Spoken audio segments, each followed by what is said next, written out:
Hi, welcome to Streaky Mastering TV with me, Streaky G. Today I've probably had about 3 or 4 phone calls today, funnily enough, from people wanting to ask me about stem mastering.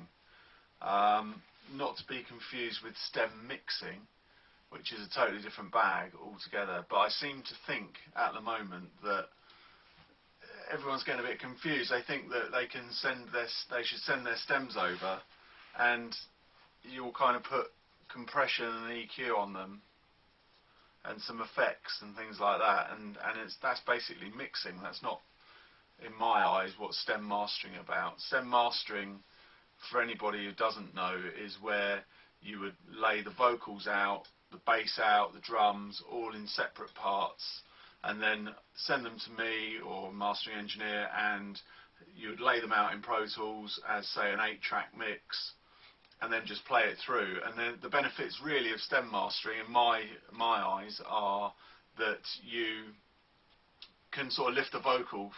There's many a time where I'll start compressing something, and the vocal will start squealing a little bit just because it's quite far out in the mix, and I'm putting some top end on it with some EQ. I'll start compressing it and limiting it, and suddenly it starts squawking and starting to feel a bit awkward.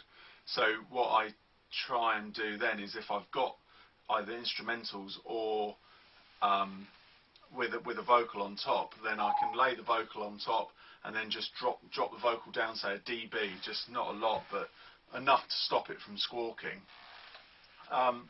But you know, so stem mastering can be quite handy for if you want a little bit more bass in the mix, or if you want the guitars are kind of clashing with the vocal a bit. It's more to do with sort of balancing between all the main parts of the mix. It's not to do with, okay, let's put some reverb on and let's put some delay on and things like that. That all should be done way before at mix stage, so that you're totally happy with it.